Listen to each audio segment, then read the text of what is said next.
Srimad Bhagavatam, Canto 4, Chapter 7, Text 9. Translation. When the animal's head was fixed on the body of King Daksha, Daksha was immediately brought to consciousness, and as he awakened from sleep, the king saw Lord Shiva standing before him. Purport.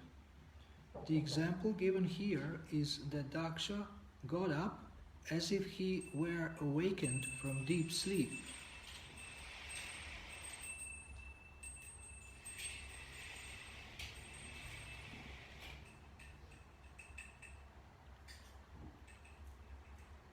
In Sanskrit, this is called Supta Ivotastau. The meaning is that after a man awakens from sleep, he immediately remembers all the duties which he must execute. Daksha was killed, and his head was taken away and burned to ashes. His body was lying dead, but by the grace of Lord Shiva, as soon as the head of a goat was joined to the body, Daksha came back to consciousness again. This indicates that consciousness is also individual. Daksha actually took another body when he took on the head of a goat. But because consciousness is individual, his consciousness remained the same, although his bodily condition changed. Thus, bodily construction has nothing to do with the development of consciousness. Consciousness is carried with the transmigration of the soul. There are many instances of this in Vedic history, such as the case of Maharaj Bharata. After quitting his body as a king, Maharaj Bharata was transferred to the body of a deer, but he retained the same consciousness. He knew that although formerly he was King Bharata, he had been transferred to the body of a deer because of his absorption in thinking of a deer at the time of his death. In spite of his having the body of a deer, however, his consciousness was as good as it was in the body of King Bharata. The arrangement by the Lord is so nice that if a person's consciousness is turned into Krishna consciousness, there is no doubt that in his next life he will be a great devotee of Krishna, even if he is offered a different type of body. Sandhiyamano shirasi daksho rudrabi vikshitaha sadhya supta ivot tastau dadrishe chagrato mridam. When the animal's head was fixed on the body of King Daksha, Daksha was immediately brought to consciousness, and as he awakened from sleep, the king saw Lord Shiva standing before him.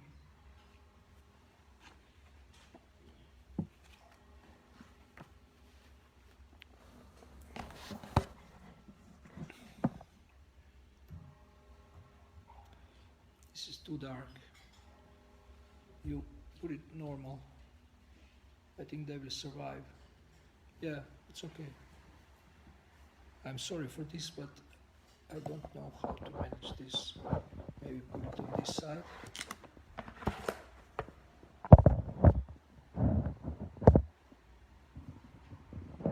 Still. Okay, this position is better.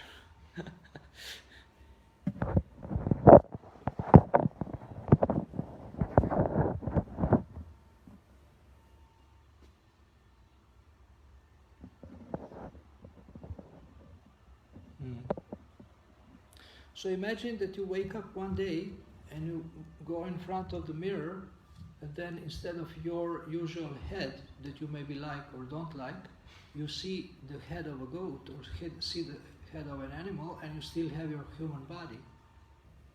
So imagine how much depressed you would feel. and you would maybe want to commit suicide or something, go to the psychiatrist. And Daksha, because of his different I would say, whimsical activities, he got into this position. So we see that sometimes even personalities who are quite God conscious, that they, I think the front door is open, so if the front door is open, then please close this door, because we will hear the cars all the time.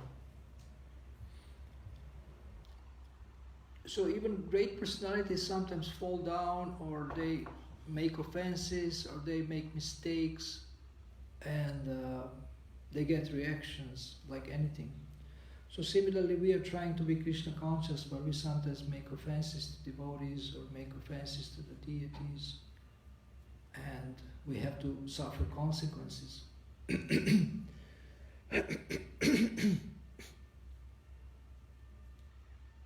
And Srila Prabhupada was explaining that death is nothing else than sleeping for 7 months before you get another body. So I'm not sure how it works. Is it that you enter the womb and then 7 months you are asleep in the womb, and then after 2 months you start to become aware that you are there, and for 2 more months you stay there and then get out after 9 months?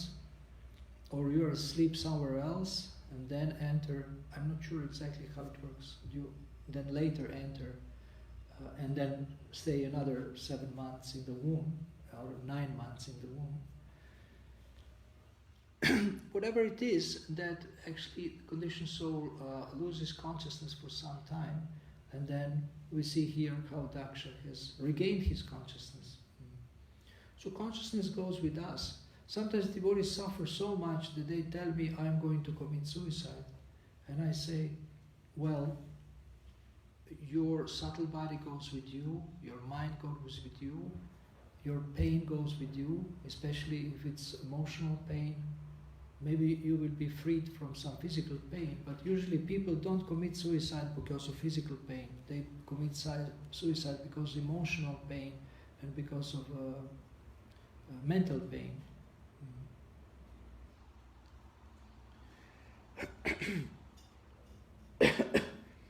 And Aksha was making a lot of trouble. There is one purport of Srila Prabhupada and verse also which describes that Daksha was very angry at Narada Muni, and he was really blasting him, offending him. And Narada Muni, because he knew that Daksha has some pious background, he tolerated, and he was expecting that he will understand that this is not right. That this is not right, he will understand. So therefore he didn't leave or didn't curse him. He was hoping that he will change. And he was hoping that if he is patient and tolerant, that the Daksha will change on his own, that somehow maybe his super soul will tell him something.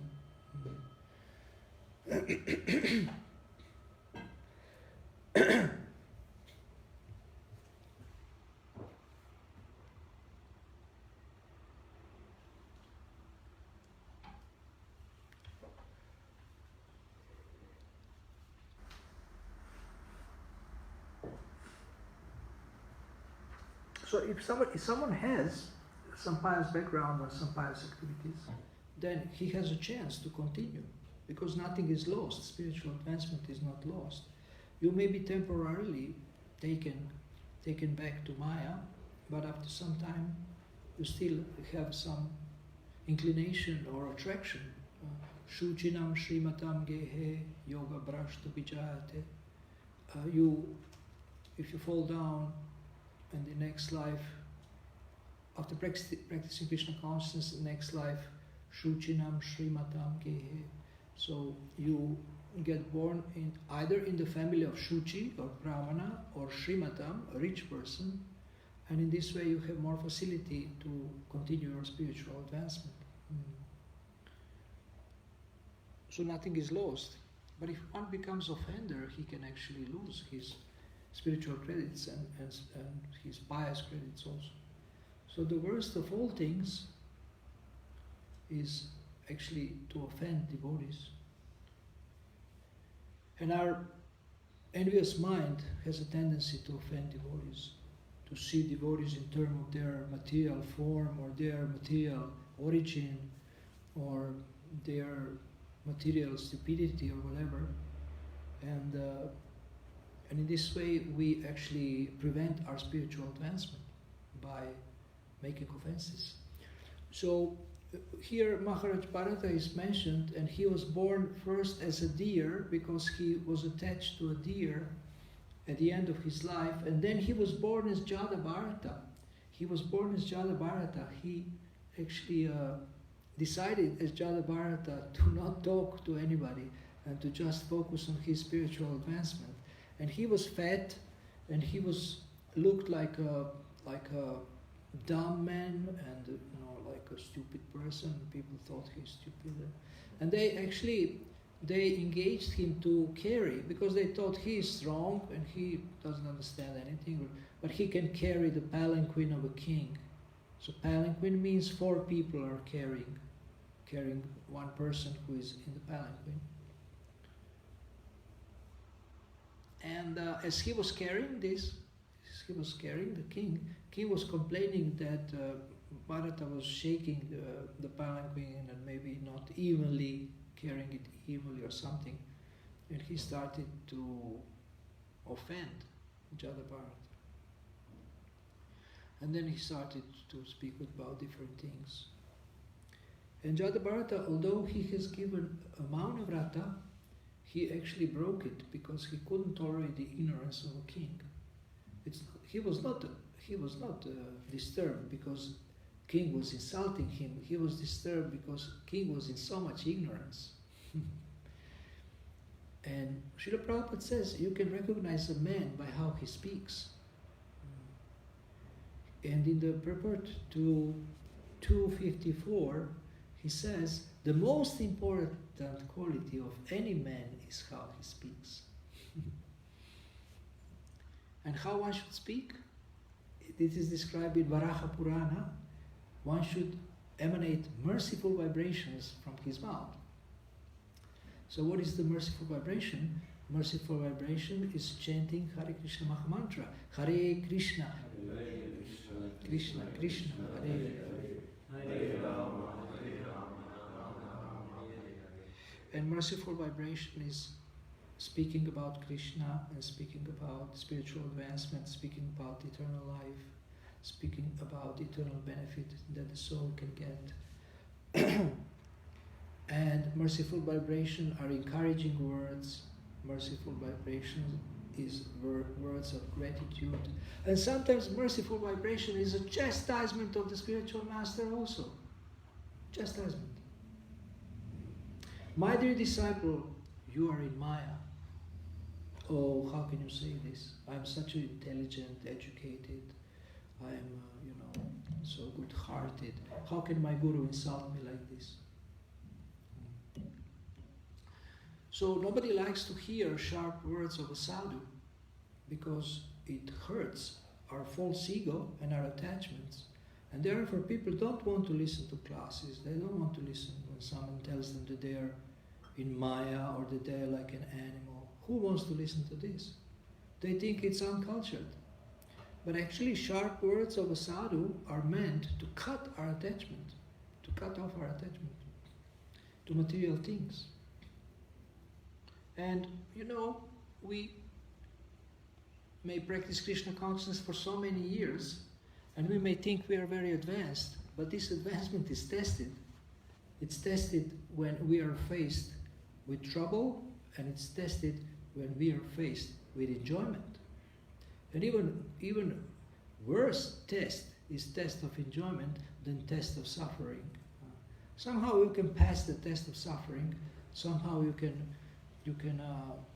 survive, and you can tolerate, and you can understand that because of your karma you have to suffer, and somehow you pass through this and you make something good out of it. But the test of enjoyment, that's much more difficult test. When you are put in a situation where you can engage in sinful activities, maybe secretly, and in this way you are breaking your devotional service, you are suffocating your bhakti lata, or the plant of devotional service, with offenses, with sinful activities. So this is a much more difficult test. And we see in the scriptures sometimes how devotees are tested in different ways. And sometimes they become so enamored. Like Lord Shiva, he got attracted to Mohini Murti, started running after Mohini Murti.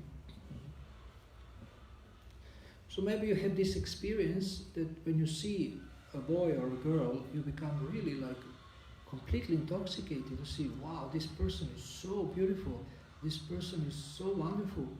Or if this person, even like if this person speaks, something, there is new sound coming from this side. You close this door here, but now it's coming from here.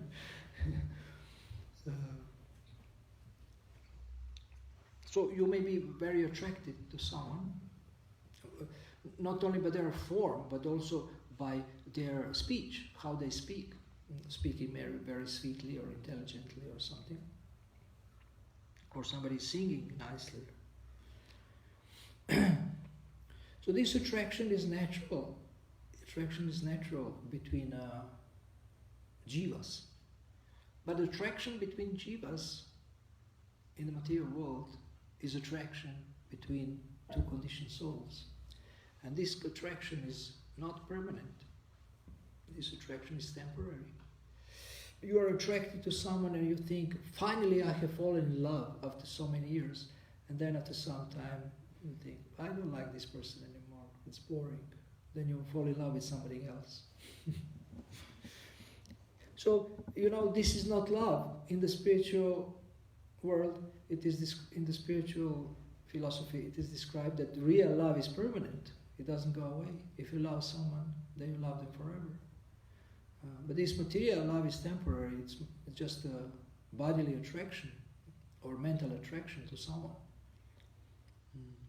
So everybody is dreaming about a perfect partner, and the perfect partner is there, and perfect partner is offering himself as a partner, but we don't want him. We want somebody else. And we sometimes ask, why Krishna doesn't give me at least almost perfect partner, at least for a couple of hundred of years, and then, I can die, or maybe I can go back to Godhead or something. But how can you do that if you're cultivating your attachment to another conditioned soul, based on the bodily platform, bodily concept of life? How can you do that? How can you, all of a sudden, at the moment of death, feel love for Krishna?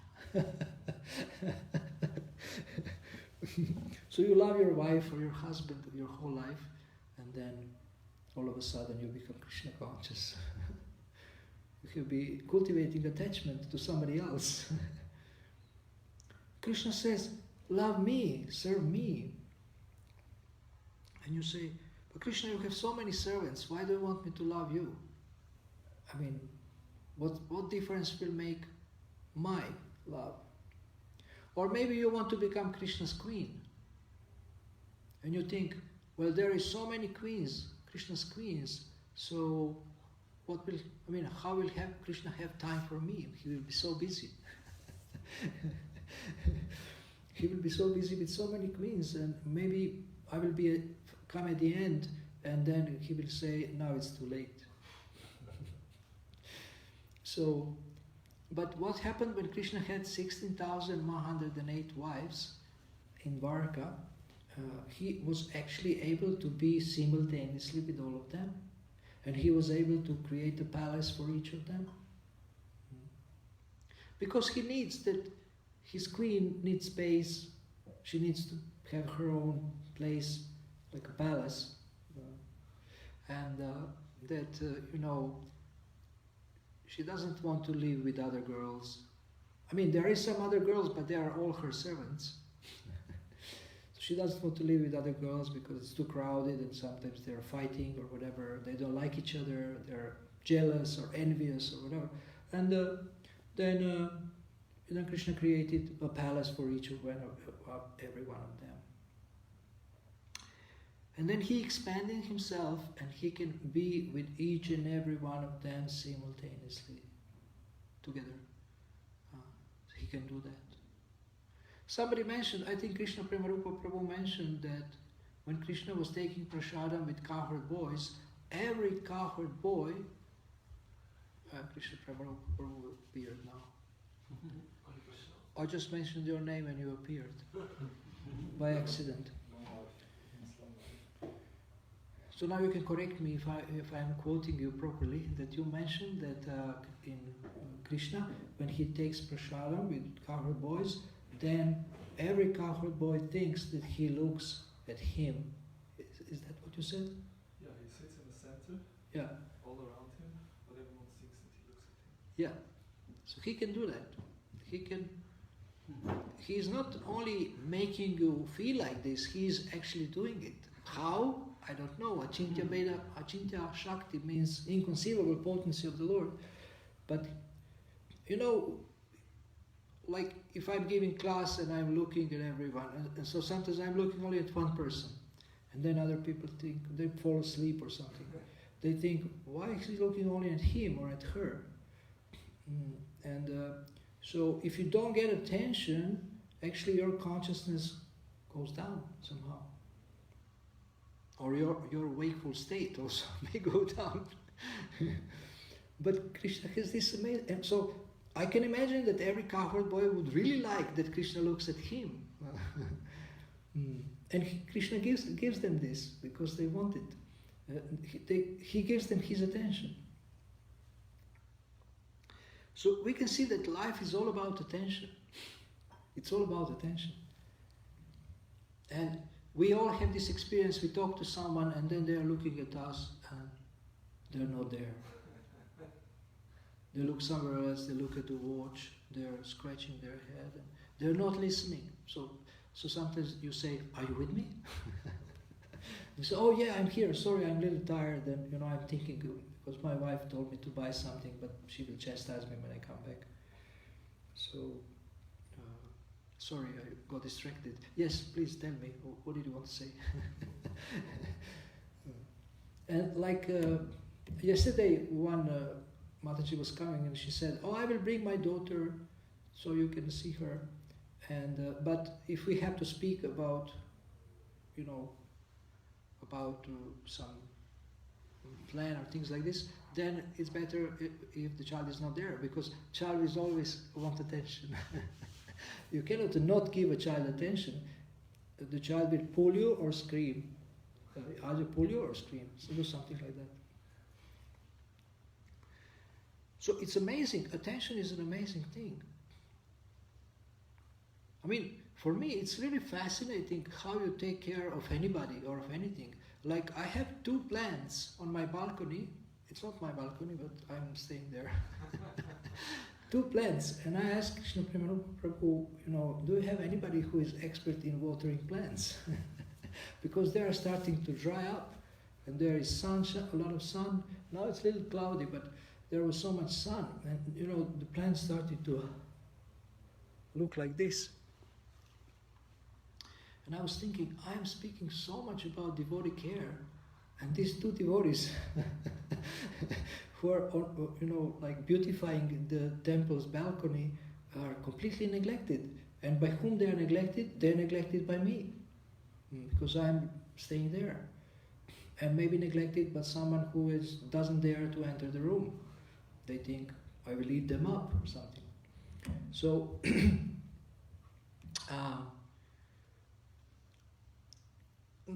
so what kind of attention I was supposed to give to the plants? Well, not only look at them and say, oh, how are you doing? I am now looking at you, are you feeling better?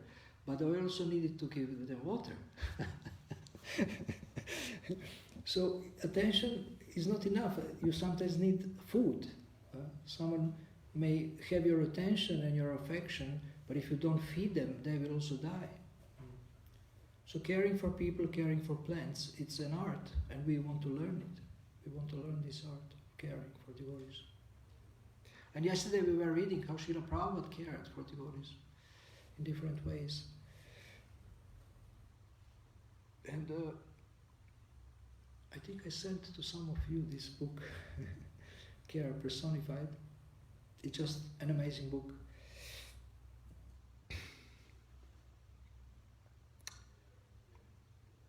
I want to ask you something. There were some discussions. Long time ago, maybe you also have it. I think you have it in my room, on the GBC room. You have these letters of Srila Prabhupada. You know, you have letters of Srila Prabhupada. So this was published long time ago, and then they stopped publishing it because they say it's personal. You know, how can you publish someone's personal letters? This is not right. And now there is a debate about shall we do it again? So what do you think?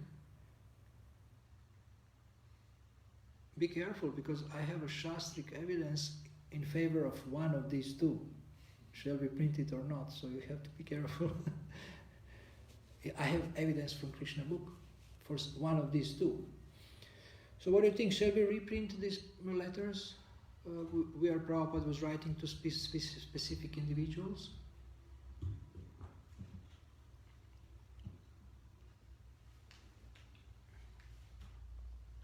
Sometimes very personal instruction.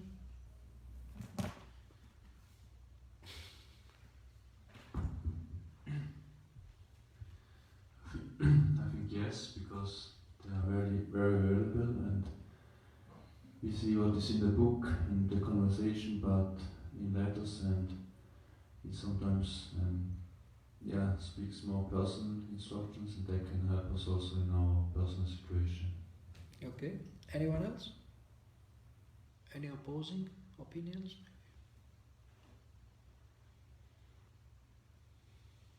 No? Yeah, the answer is correct. And in Krishna book it is said that Krishna is speaking to someone, but these instructions are for everyone. So similarly, Guru may speak to one person. There is an example of mother chastising her daughter instead of daughter-in-law. Is that like this? Mother chastising her daughter, but actually the instruction is made for the daughter-in-law, but she doesn't want to chastise the daughter-in-law directly. So similarly, Krishna is chastising Arjuna, but it's meant for us. So,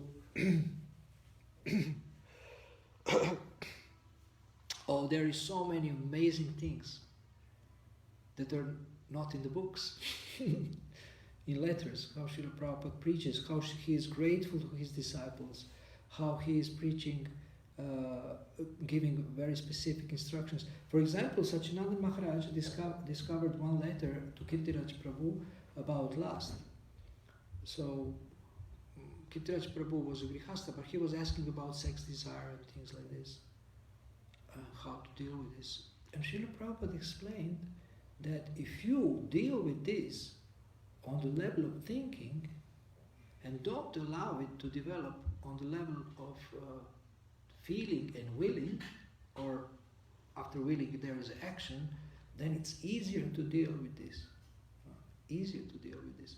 So the thought comes of sinful sense enjoyment, you can stop it earlier, more easily than if you let it develop in some feeling or some meditation or contemplation, and which all turns into a will to do a sinful activity. It's very scientific. Srila Prabhupada explains, catch it early. I mean, this is the summary of what he says. Catch it early. Okay, we can have different, sentimental desires, and everybody has the same desire. They want to have some romantic experience in this world, and but basically, what is this romantic experience? This romantic experience means that we imitate Radha and Krishna.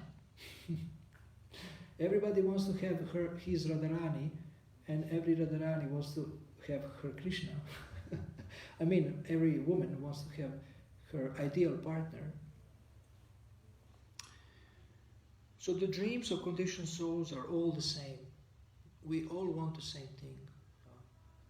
And I don't know what you were dreaming when you were a child, but one very obvious dream that conditioned souls dream is to have a nice house, nice garden, and hopefully a gardener. Not that you have to work in the garden, but somebody else. And maybe you have a cook, so you don't have to cook.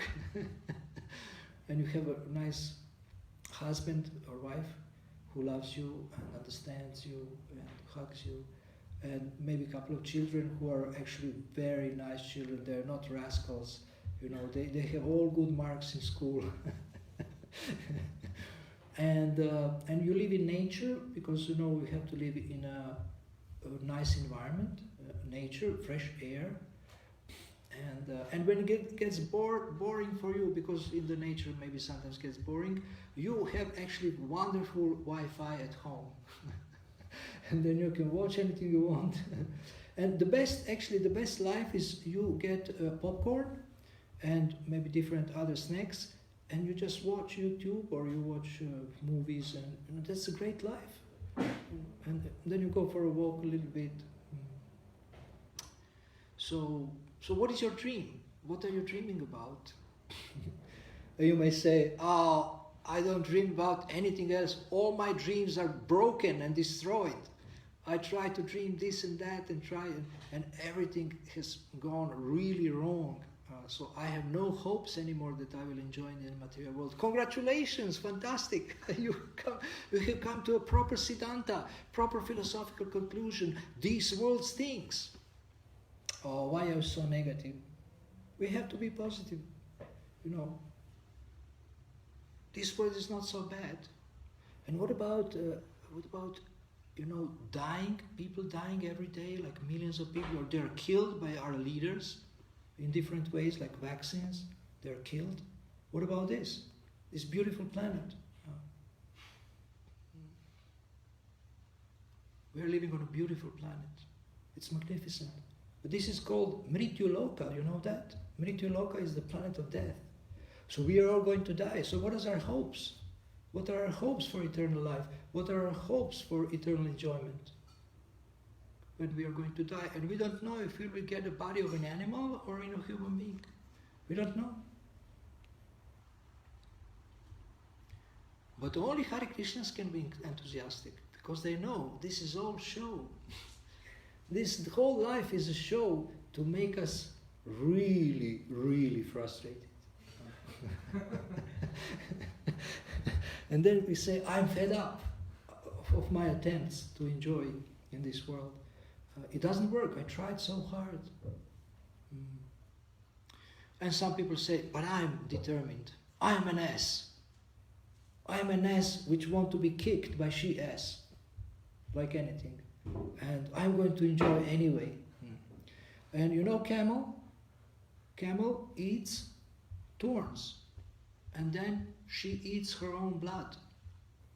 And she tries to enjoy the little bit thorns. I mean, I don't know if they have taste, but they definitely prick or pierce.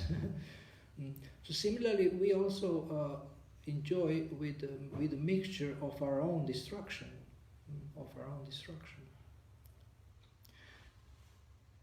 Some people say, life is short, let's drink, marry, eat, drink, and be merry, for tomorrow you may die.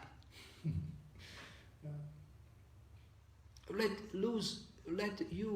us use every moment, every second for squeezing the most out of this life. I like to travel, she said, and I'm thinking maybe I will meet my prince in some other country. Imagine you travel, there is these girls, not only girls, boys, they have this rucksack, they travel, and so they have a sleeping bag, and they have austere life, they sleep on the beach or, I don't know, under the bridge if it's raining. I did that. And then they hope, I don't know how they hope that they will meet the prince when they live in such a poor condition, on hitchhiking. Maybe somebody stops and then they say, well, you look very nice, I want to marry you. So people have different hopes and dreams about their enjoyment, their life. And then of course Hollywood is feeding this dream, because in Hollywood you have love. Love is only in Hollywood, on the screen. Love is not in real life. Oh, come on. I loved someone. I was in love. But are you in love now? Oh, well, he went with another girl or another boy. So how can I love him now? Well, where is your capacity to love unconditionally? You were speaking about unconditional love, but now you forgot about it. Because now you're angry at him or at her. So we are so lucky that Srila Prabhupada came and he broke all this nonsense, all these dreams of conditioned souls completely, and people don't like him. This Swami, he broke all my dreams. I mean, now life, I cannot even dream anymore about enjoyment. What to speak about enjoying peacefully?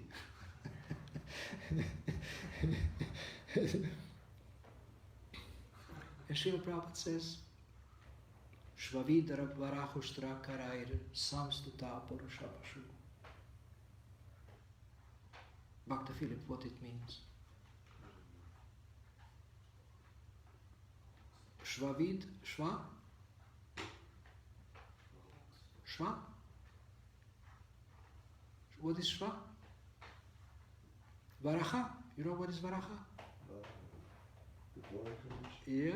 No, Varaha is Boris Ganesh, but Varaha also means boar or pig.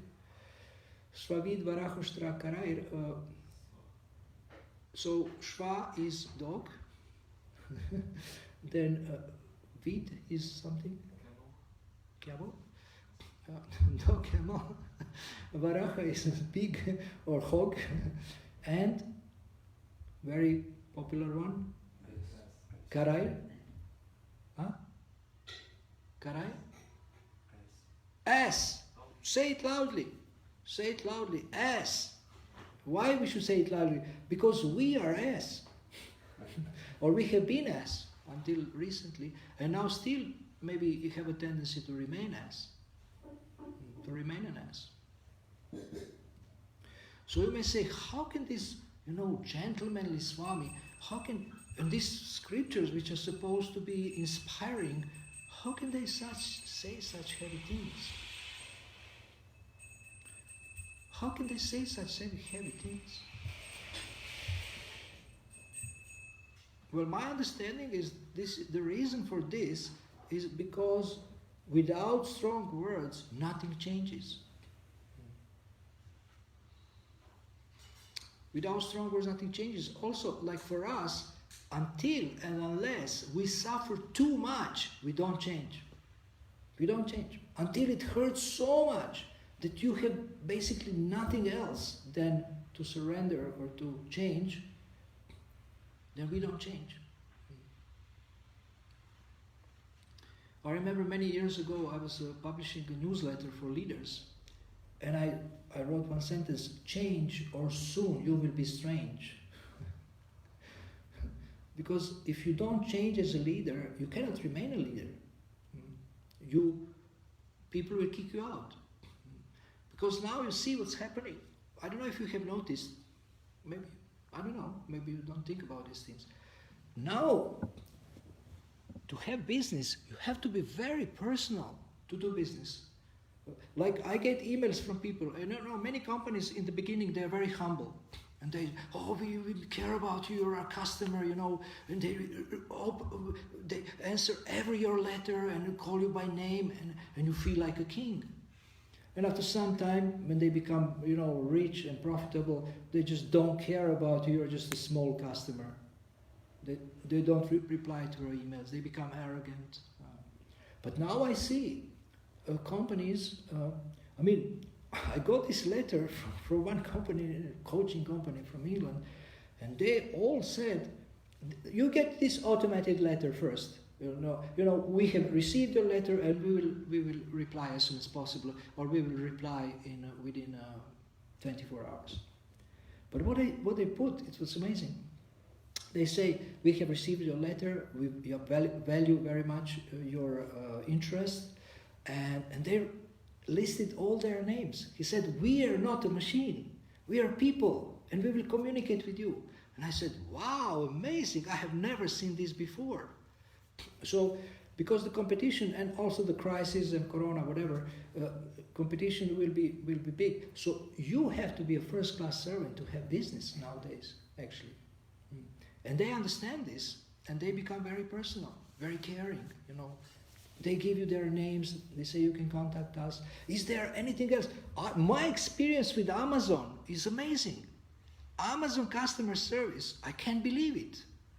I mean, it's as if they went on a real, I mean, there is so many customer service seminars, and still there is such a poor customer service everywhere. I don't know, in Switzerland, I haven't been in shops, or I haven't communicated with Swiss, I don't know, coaches or business, but still, after so many seminars on customer service is so poor, so poor. And now they compete by better customer service.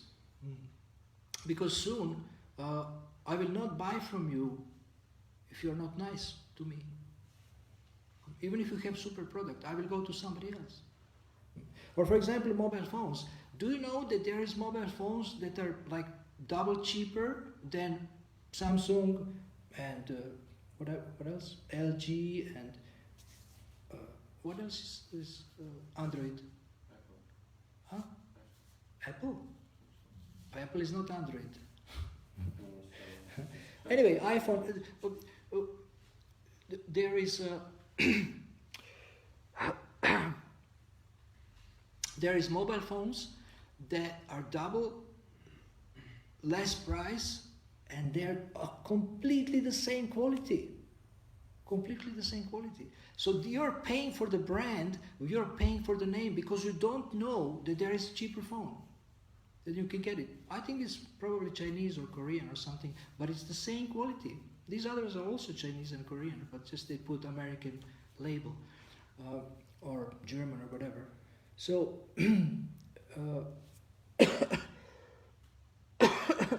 so competition is big, and now we are Hare Krishnas, we are the best. We think we are the best, and then we have so much competition. There is people coming from other Vaishnava groups. There is bogus, followers are bogus gurus who look like us, or they are, following 2 principles or 1.5, or everything is okay there, or they also sometimes chant Hare Krishna, and people think this is us on the street. You have people who chant so beautifully. One Mataji sent me a video. He says, "Oh, these guys sing so beautifully."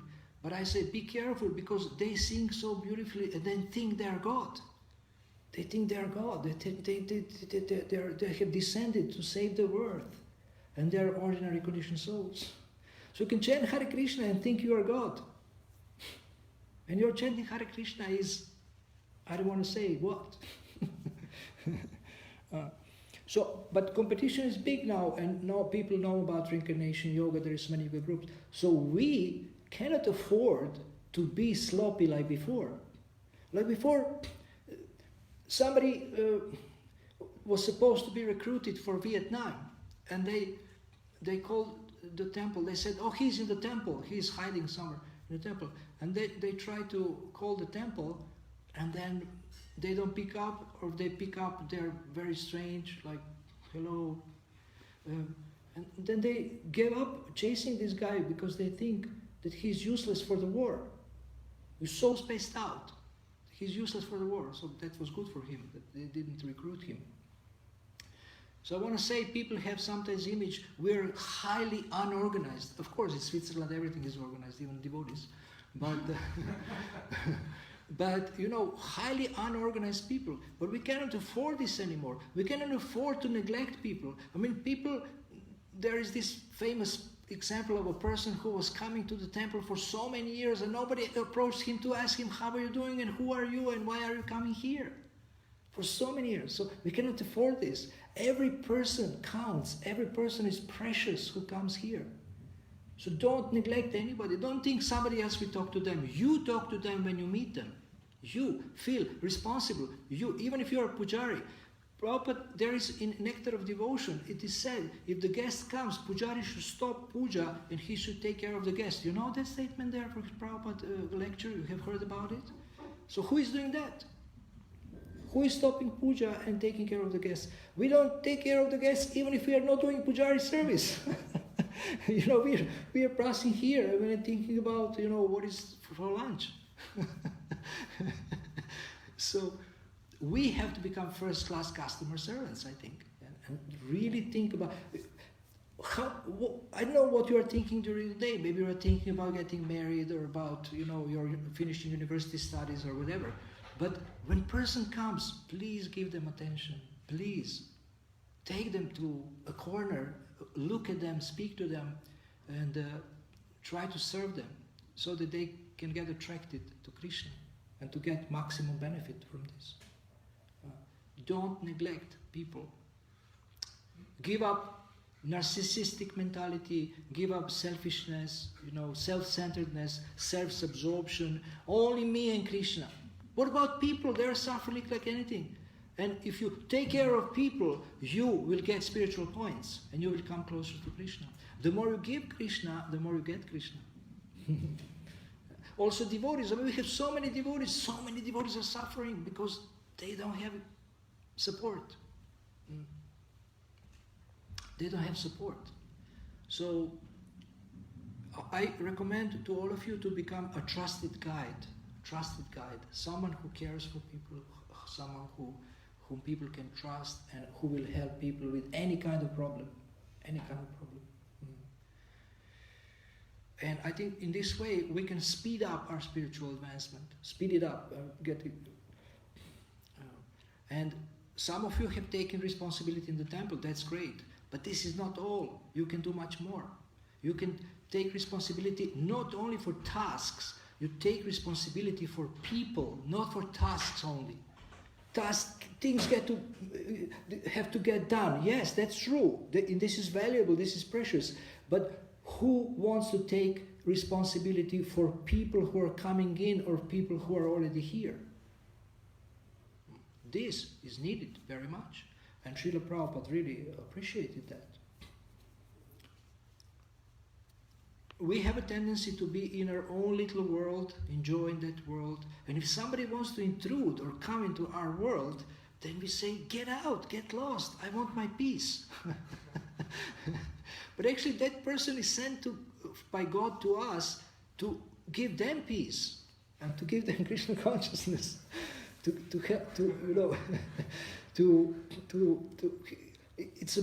If you come to me that I serve you, that's actually mercy for me.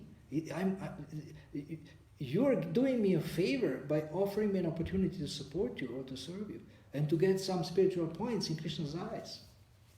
So anyway, this is some food for thought for today, for this week. But we had this amazing festival. I have never been here for just. It's a wonderful festival and Prabhupada Vyasa Puja. And I got amazing messages yesterday from devotees like Vishnumurti Prabhu who are so excited about not only festival, but we're serving Prabhupada forever and Krishna. And I think we are in the best time to do the best advancement and the best things. And but we need to do one thing. Get out of our own head. Get out of our own self-absorption. Me, and me. But start to notice that there is other people around us who are, who need our attention, who need our support, who need our service, and then we can experience more nectar and more higher taste. And even prasada will taste better if we serve people. So anyway, think about it, and I want to stop here. Do we have any questions? Now even some people appeared on the internet at the end of the class, yes? Microphone.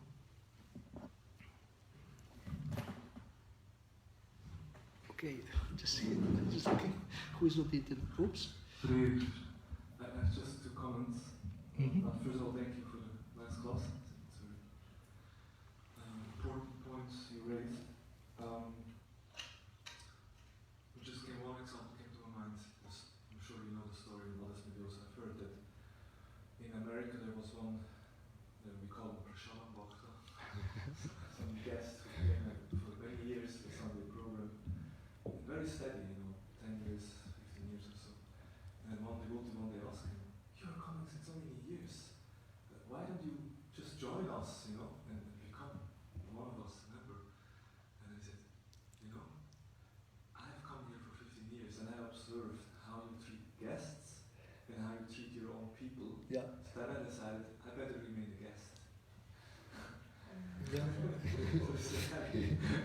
said, if you're new, then okay, people give some care, but if you become old, then okay, he's shaved. He has to take care of them all.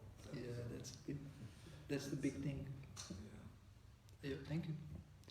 This is what I wanted to say, but I didn't tell this whole story. Okay, I thought that must be connected to that one. Yeah. Radha Maharaj speaks about this. Another thing which, because you mentioned about care and how important it is to give attention, of course that I was a bit into Buddhism before I joined, and there is this teaching from somebody, he gives a point that, love means to give your attention. If you're with someone, then that moment, really need to give your attention to that person. Regarding care, yesterday we also read, we also put offerings from different disciples of Srila Prabhupada. And Niranjan Raj spoke about this topic. I don't know whether you've read it, but if I would recommend it. Do you have the new Vyasapuja book? We have it as a PDF, I can send you. Please send me, then I can see his offering. Yeah, it's very beautiful, and he makes a point that when he received initiation, it was through the letter sent to the temple president, Trey Prabhu, and it said that it's okay, please, this is you will initiate this devotee in his name with the Niranjan Das. Please take care of him nicely. and Niranjan Das, since I don't know, almost 50 years, gets so much inspiration just by the fact that Srila Prabhupada felt that he needed to be cared. So he feels like, okay, if someone needs to care for me, that means maybe Prabhupada sees some value in me or has some use for me in his mission. So just the fact that Prabhupada kind of personally mentioned, oh, we should take care of this devotee nicely. He's valuable. We need to care for him. So I found it was very beautiful point. It also shows how much, of course, as a leader, you have a lot of responsibility to create an atmosphere that people feel cared. Of course, I'm preaching to myself, so you need to improve that. In the sense that devotees feel cared and feel nourished and get that trust, actually. Someone cares for them, so it's interesting. I want to say that to care for others, you don't have to change your nature and become somebody else. But by your own nature, by your own style, you can do better in that area. If just you see the value. And also I want to mention that Niranjan Maharaj, we were asking him in Italy, we asked him, what is most important for devotee care? What we are trying to do? And he said, to help devotees grow their faith. To help devotees grow their faith in Krishna. Because when you grow your faith in Krishna, you can face anything. Nothing can shake you. Nothing can break you. Because you know God is protecting me. So this is devotee care, increasing faith. That's the main thing. And I sometimes say that devotee care is just preparation for training, for push-ups. When somebody becomes strong by care, then they can, if they trust you, they can accept training for you. And they can tell you, come on, challenge me. I'll go out, distribute books, give class, wash the toilet. They will ask you to challenge them because they see you have their best interest at heart and you are surrendering yourself. You are yourself washing the toilet or giving class or distributing books. And they say, I want to be like him because he is surrendering and he is happy and I want to be like him and I want to learn from him how he does it. Like, I must say, some devotees, I say to them, I would like to be like you in next life, because in this life, I don't know if I can do that. Like, for example, Vishnumurti Prabhu, how much he is dedicated to Vanipedia and to Prabhupada, and he's now, I think he will fire up so many people. For 11 years, he was working like an ass on Vanipedia. Copy paste, copy paste, copy paste, copy paste, copy paste, copy paste, all Prabhupada's words. And now he accumulated so much power that now some people are starting to notice him. Not now, there are testimonials, a lot of testimonials, but now it's spreading more. And I was working for Vanipedia for some time. He wanted to have me full time, to give me charge of Czechoslovakia and Slovenia and like this. But I'm not a manager, and I told him, I either do devotee care or I do Vanipedia. I can do both. I don't have such brain. And he said, I understand, because he was sorry, but he didn't try to make me feel guilty. So, but but his dedication, and he has amazing team of devotees who are completely crazy after Vanipedia and spreading Srila Prabhupada's Vani. And I have spent time with him, 2 weeks, sometimes 1 week. He and his wife, they work like asses whole day, every single day. They don't have holidays, weekends. I don't know if they have, but if even they have, I think it's permitted. Like from, I don't know, 8 in the morning to 6 in the evening or 7 in the evening.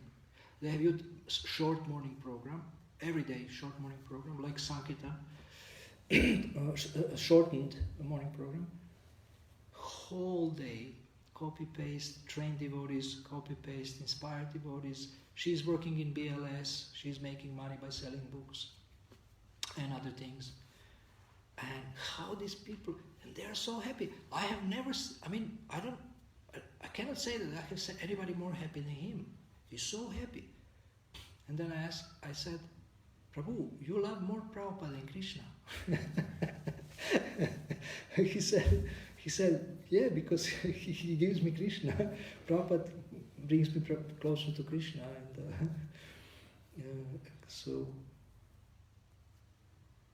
And now, I tell you how Vanipedia started.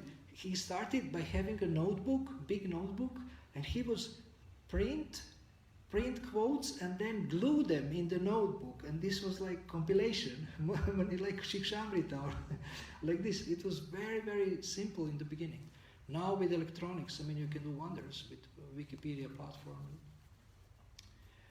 And you cannot imagine what is there. You don't visit Vanipedia. You cannot imagine what they have done. Now they are doing daily quotes, every quote with Prabhupada picture every day in the year, 365. You can look at the quote on your birthday, or Prabhupada's quote on your birthday, or somebody else's birthday. Today is one devotee's birthday, and you know that devotee, and I will. If you are really interested, I can tell you if you ask me later. It's a great gift. There is day in life of Srila Prabhupada, and what he said on that day. Isn't this the best gift for the birthday? You give someone a link where you can see what Prabhupada said on your birthday, and maybe all of the instructions are for you, or some of the instructions are for you. And he told me something shocking. He said, we have a page for every sentence from Krishna book. Can you imagine what is this level of worship or fanaticism? Enthusiasm, not fanaticism, enthusiasm. Every sentence has a page. I don't know what exactly that means, but it means that this sentence is the most prominent in that page, and I think it's highlighted or something. I have to check, I have to ask him actually. But I was just fascinated when I heard that every sentence has a page. So this is worshipping every word of Prabhupada and Krishna. It's amazing. It's amazing. And other devotees also do different, fascinating things. You have seen this video for Krishna's birth? You have seen such beautiful multimedia presentation. This came last year or the year before. So beautiful. The book is opening, then Krishna is popping up. And you remember that. Or there is this new Samsara Guru Ashtakam new video, I think Badahari Prabhu or somebody else. So beautiful. They chosen the most beautiful videos of Prabhupada to accompany every of the verses of Guru Ashtaka. You cannot remain, emotionless when you see this. You either cry or you bang your head against the wall and you feel sorry that you have not even a fraction of love for Krishna. It just touches you so deeply. So devotees, when they make something, it's so amazing. It's so amazing. Anyway, it's late now. Okay, thank you very much. Srila Prabhupada Ki Jai.